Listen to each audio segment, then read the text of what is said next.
नमस्कार। वर्ष 2021 का बजट असाधारण परिस्थितियों के बीच पेश किया गया है। इसमें यथार्थ का एहसास भी और विकास का विश्वास भी है। कोरोना ने दुनिया में जो प्रभाव पैदा किया, उसने पूरी मानव जाति को हिलाकर रख दिया है।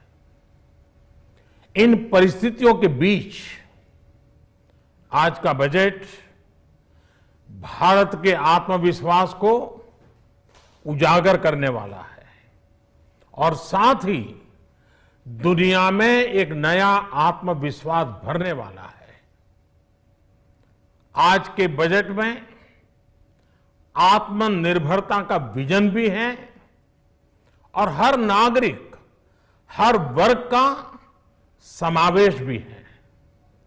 हम इस बजट में जिन सिद्धांतों को लेकर चले हैं वो हैं ग्रोथ के लिए नए अवसरों, नई संभावनाओं का विस्तार करना, युवाओं के लिए नए अवसरों का निर्माण करना, मानव संसाधन को एक नया आयाम देना, इंफ्रास्ट्रक्चर निर्माण के लिए नए नए क्षेत्रों को विकसित करना, आधुनिकता की तरफ आगे बढ़ना, नए सुधार लाना। साथियों, नियमों और प्रक्रियाओं को सरल बनाकर आम लोगों के जीवन में ईज ऑफ लिविंग को बढ़ाने पर इस बजट में जोर दिया गया है। ये बजट इंडिविजुअल्स, इन्वेस्टर्स, इंडस्ट्री और साथ ही इंफ्रास्ट्रक्चर सेक्टर में बहुत सकारात्मक बदलाव लाएगा। मैं इसके लिए देश की वित्त मंत्री निर्मला जी को और उनके साथी मंत्री अनुराग जी और उनकी टीम को बहुत बहुत बधाई देता हूं। साथियों, ऐसे बजट देखने को कम ही मिलते हैं जिसमें शुरू के 1-2 घंटों में ही इतने सकारात्मक रिस्पांस आए। कोरोना के चलते कई एक्सपर्ट्स ये मानकर चल रहे थे सरकार आम नागरिकों पर बोझ बढ़ाएगी, लेकिन फिस्कल सस्टेनेबिलिटी के प्रति अपने दायित्वों को ध्यान में रखते हुए सरकार ने बजट साइज बढ़ाने पर जोर दिया। हमारी सरकार ने निरंतर प्रयास किया है कि बजट ट्रांसपेरेंट होना चाहिए। मुझे खुशी है कि आज अनेक विद्वानों ने इस बजट की ट्रांसपेरेंसी की सराहना की है। साथियों, भारत कोरोना की लड़ाई में रिएक्टिव होने के स्थान पर हमेशा ही प्रोएक्टिव रहा है। चाहे वो कोरोना के काल में किए गए रिफॉर्म्स हो या फिर आत्मनिर्भर भारत का संकल्प, इसी प्रोएक्टिवनेस को बढ़ाते हुए आज के बजट में भी रिएक्टिव का नामो निशान नहीं है।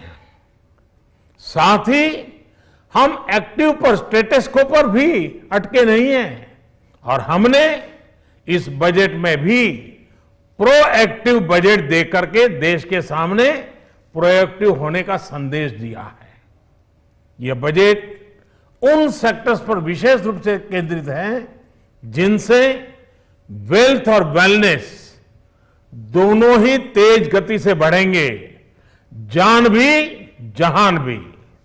इसमें एमएसएमईज और इंफ्रास्ट्रक्चर पर विशेष रूप से जोर दिया गया है। इसी तरह ये बजट जिस तरह से हेल्थ केयर पर केंद्रित है वो भी अभूतपूर्व है। ये बजट देश के हर क्षेत्र में विकास यानी ऑल राउंड डेवलपमेंट की बात करता रहता है। खास तौर पर मुझे खुशी है कि इस बजट में दक्षिण के हमारे राज्य, पूर्वोत्तर के हमारे राज्य और उत्तर में लेह लद्दाख जैसे क्षेत्रों में विकास पर विशेष ध्यान दिया है।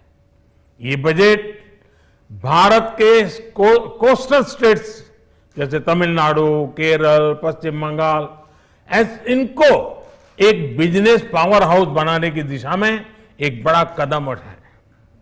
नॉर्थ ईस्ट के राज्य जैसे असम के अनएक्सप्लोर्ड पोटेंशियल को टैप करने में बजट बहुत बड़ी मदद करेगा। इस बजट में जिस तरह से रिसर्च एंड इनोवेशन इकोसिस्टम पर बल दिया गया है, जो प्रावधान किए गए हैं, उनसे हमारे युवाओं को ताकत मिलेगी। भारत उज्जवल भविष्य के लिए बहुत ठोस कदम रखेगा।